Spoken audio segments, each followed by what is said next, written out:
Me friends and ఫ్యామిలీతో సరదాగా బయటకు వెళ్ళటానికి కారు లేదా అయితే వెంటనే ఈ నెంబర్కి కాల్ చేయండి. Welcome to Vishnu talks. నేను మీ విష్ణు. సంక్రాంతి సెలవులు రానే వచ్చేస్తున్నాయి. ప్రతి ఒక్కరు కూడా సంక్రాంతి పండక్కి ఊరికెళ్లేందుకు సన్నద్ధమవుతున్నారు.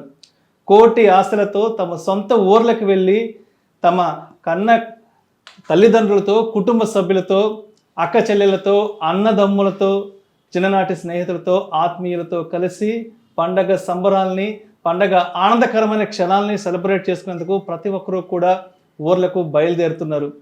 అయితే చాలామంది ఈ ఊర్లకు వెళ్ళే క్రమంలో మార్గ మధ్యంలో రహదారులపై రోడ్డు ప్రమాదాలకు గురై రక్తమోడుతూ అనంత లోకాలకు చేరుకుంటున్నారు.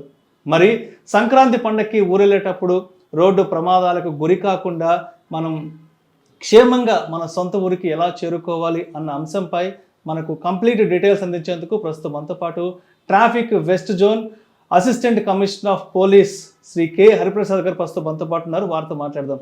సార్, ఏసీపీ గారు నమస్తే. సార్ నమస్తే అండి. సార్, ఏసీపీ గారు, సంక్రాంతి సెలవులు వచ్చేసాయి. ప్రతి ఒక్కరూ కూడా సంక్రాంతి పండగకి ఊరెళ్ళేందుకు ప్రయాణం అవుతున్నారు. అయితే ఈ క్రమంలో చాలామంది రోడ్డు ప్రమాదాలకు గురయ్యి రోడ్డుపై రక్తమోడుతూ అనంత లోకాలకు కూడా చేరుతుంటారు. మరి ఈ పండగ ఆనంద క్షణాలను మన కుటుంబ సభ్యులతో సంతోషంగా జరుపుకోవాలి అంటే, క్షేమంగా మనం సొంత ఊర్లకి రీచ్ అవ్వాలి అంటే మరి రోడ్డుపై ప్రయాణించేటప్పుడు ఎటువంటి జాగ్రత్తలు తీసుకోవాలి అంటారు? ముందుగా సుమన్ టీవీ ప్రేక్షకులకి మా పోలీస్ శాఖ తరఫున పర్టికులర్గా వెస్ట్ జోన్ ట్రాఫిక్ నుంచి నేను అందరికి కూడా సంక్రాంతి శుభాకాంక్షలు తెలియజేసుకుంటున్నాను. ఈ పండుగ అనేది చాలా ఇంపార్టెంట్, పర్టికులర్గా ఆంధ్రప్రదేశ్లో. ఈ పండుగకి చాలామంది హైదరాబాద్ నుంచి భారీ ఎత్తున తరలి వెళ్ళటం జరుగుతుంది. ఇది చాలా ఇంపార్టెంట్ కాబట్టి అందుకని అంటే ముందుగా నేను అందరికీ తెలియజేసుకునేది ఏమనగా, చాలామంది దాదాపు ఇక్కడ ఈ ఏరియా నుంచి, మా పంజగుట్ట ఏరియా నుంచి దాదాపు ఎస్ఆర్ నగర్ పంజగుట్ట నుంచి దాదాపు మనకి 9th అంటే 9th నుంచి స్టార్ట్ అవుతారు. 9th, 10th, 11th, 12th ఈ 4 డేస్లో కూడా దాదాపు ఒక 1200 ఆర్టీసీ బస్సులు వెళ్తున్నాయి. అదేవిధంగా ఒక 1000 వరకు ప్రైవేట్ బస్సెస్ కూడా ట్రావెల్ అవుతాయి.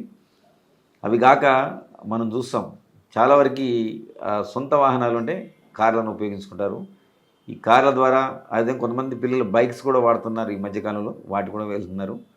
వాళ్ళందరికీ మేము చేసే విజ్ఞప్తి ఒకటే, ఈ పండగ అనేది ఆనందంగా జరుపుకోవాలి. మన కుటుంబ సభ్యులందరూ కూడా పండగకే కలుస్తారు కాబట్టి చాలా హ్యాపీగా ఈ భోగి కానీ, సంక్రాంతి కానీ, కనుమ కానీ చాలా సంప్రదాయంగా జరుపుకుంటారు ఆంధ్రప్రదేశ్లో. కాబట్టి మీరు ఆనందం కోసం పోతున్నారు కాబట్టి మీ కుటుంబ సభ్యులకి విషాదం రాకుండా చూసుకోవాల్సిన బాధ్యత మీదే. అంటే మనం పోయేదానంటే చాలామంది కొంతమంది చూస్తాం ఈ పండగ పోయేటప్పుడు, ఈ సీజనే జనవరి కాబట్టి కొన్ని మంచు ఉంటుంది మనకి.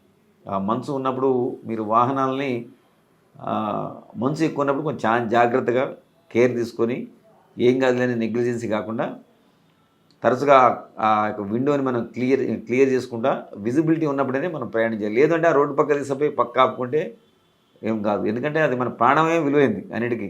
గమ్యం ఇంపార్టెంట్ కాదు. గమ్యం ఒక గంట లేట్ కావచ్చు, లేకపోతే 2 hours లేట్ కావచ్చు, తప్పేం లేదు అది.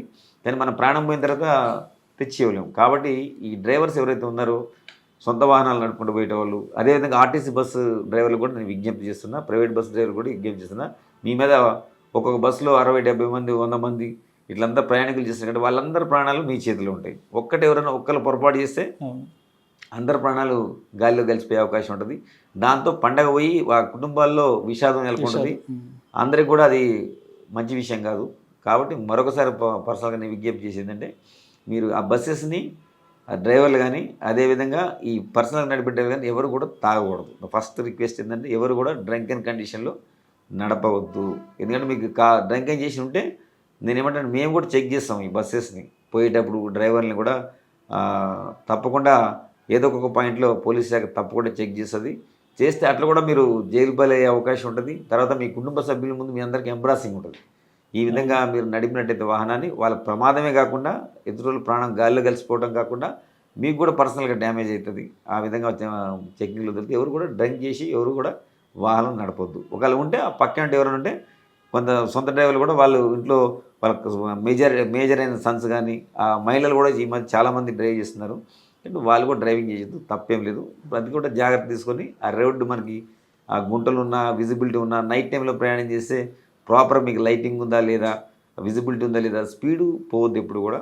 మనం పరిమితికి మించి ఎప్పుడు కూడా స్పీడ్ పోకూడదు. మనకు అనిపిస్తుంది speed is thrills, but same time it kills.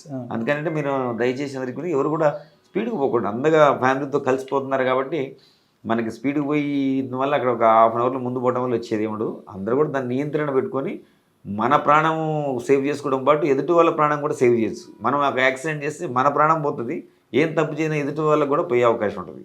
కాబట్టి అది కూడా గమనించుకోండి, ఎవరు కూడా అట్లా చేయొచ్చు. మళ్ళీ అది ఇంకో నా పర్సనల్ రిక్వెస్ట్ ఏంటంటే జనరల్గా అందరికీ ఫాస్ట్ ట్యాగ్స్ ఉంటాయి ఈ రోడ్లో, నేషనల్ హైవే మీద. ఆ ఫాస్ట్ ట్యాగ్ని మీరు జాగ్రత్తగా ప్రాపర్గా ఉన్నదా లేదో ఒకసారి చెక్ చేసుకోండి. ఇక్కండి దాన్ని యాక్చువల్గా లేదు, అది ప్రాపర్గా లేదనుకున్నప్పుడు మళ్ళీ వాటిని మనం ఇది చేసుకోవాలి, అప్డేట్ చేసుకోవాలి ఫాస్ట్ ట్యాగ్ని. ఇప్పుడు ఏమన్నదో చూసుకోండి, ముందు బయలుదేరక ముందు చూసుకుంటే ఏంటంటే మీరు అక్కడ ఆ వాహనాల్లో ఆ టోల్ గేట్ దగ్గర ఏమవుతుంది, ఆటోమేటిక్గా మీ వెహికల్ అక్కడ మధ్యలో ఆగిపోవడం వల్ల ముందు వాళ్ళు కదలలేరు, వెనక వాళ్ళు కదలలేరు. దాంతో ఏంటంటే అందరికీ అసౌకర్యం కలుగుతుంది, మీ ఒక్కరికే కాదు. ఆ లేట్ అనేది ప్రతి ఒక్కరు కూడా దానికి ఇబ్బందికరమైన విషయం. కాబట్టి మీరు ముందే ఇంటి దగ్గర నుంచి బయలుదేరడానికి ముందే మీరు అవన్నీ చెక్ చేసుకొని ప్రాపర్గా అది మనం ఉన్నదా లేదా ఫాస్ట్ ట్యాగ్ ఏమైనా ఇష్యూ ఉన్నదా అనేది మీరు తీసుకుంటే అందరికి సాయం చేసినట్టు. నాట్ ఓన్లీ మీకు కాదు, మీకు ఉపయోగపడుతుంది, మిగతా వాళ్ళకి ఎవరైతే ప్రయాణం చేసినా వాళ్ళకు కూడా ఉపయోగపడుతుందని విజ్ఞప్తి చేస్తున్నా. అదేవిధంగా మనం చూసుకుంటే ఈ సంక్రాంతి సందర్భంగా చాలా మందికి పతంగులు ఎగరేస్తుంటారు. చైనా మాంజా మార్కెట్లో వచ్చింది. దాని మీద చట్ట ప్రకారంగా హైదరాబాద్లో తెలంగాణ ప్రభుత్వం ప్రత్యేకంగా ఆదేశాలు ఇచ్చింది. ఎవరైతే చైనా మాంజా ఎవరైనా వాడుతున్నారో వాళ్ళ మీద కఠిన చర్యలు తీసుకోబడింది. ఇప్పటికే చాలా ప్లేసుల్లో వాటిని సీజ్ చేయడం జరిగింది. చట్ట ప్రకారం వాళ్ళ మీద చర్యలు తీసుకోవడం జరుగుతుంది. అయితే గతంలో ఆ చైనా మాంజా ఎగరేయడం వల్ల అవి మెడలకు తగిలి పాపం చాలామంది అమాయకులు చనిపోవడం జరిగింది. ఈసారి అయితే ఆ పరిస్థితి రాకూడదని మా పోలీస్ శాఖ తరఫున కోరుకుంటున్నాను. ముందుగానే మీకు ఎవరికైనా సమాచారం ఉంటే కూడా మా పోలీస్ శాఖ తెలియజేస్తే వాటి మీద కఠిన చర్యలు తీసుకోవడం జరుగుతుంది ఆ పోలీస్ మాంజా గురించి. అదేవిధంగా ఇంకొక విజ్ఞప్తి చేస్తున్నానంటే, మీరు చిన్నపిల్లలు బిల్డింగ్ల మీద ఎక్కి ఒక్కోసారి అవి ఎగరేస్తుంటారు, ఎగరేస్తుంటారు. వాటికి కూడా నేను అడిగే రిక్వెస్ట్ ఏంటంటే, ఆ పేరెంట్స్ సమక్షంలోనే కాంపౌండ్ వాల్స్ ప్రాపర్గా ఉన్నాయా లేవా, వాల్స్ ఉన్నాయా, వాల్స్ సరిగా ప్రాపర్ లేకపోతే వాళ్ళు పదంగా ఎగరేసుకుంటూ కాలు పడిపోతారు. అప్పుడు మనం నష్టం అవుతుంది, ఆ కుటుంబం అంతా బాధపడాల్సి వస్తుంది. కాబట్టి తల్లిదండ్రులు కానీ ఎల్డర్స్ కానీ వాళ్ళు ఎడ్యుకేట్ చేయాలి, వాళ్ళ మనసులో భావం పెట్టుకోవాలి. పండగ అనేది ఒకటే కాకుండా పండగలో ఎలాంటి విషాదం రాకుండా తగిన జాగ్రత్తలు తీసుకొని పిల్లలకు కూడా ఎడ్యుకేట్ చేయాలి. అరే బాబు మీరు ఇట్లా ఎగరేసేటప్పుడు చూసుకోండి, మీ పరిసరాలని గమనించండి.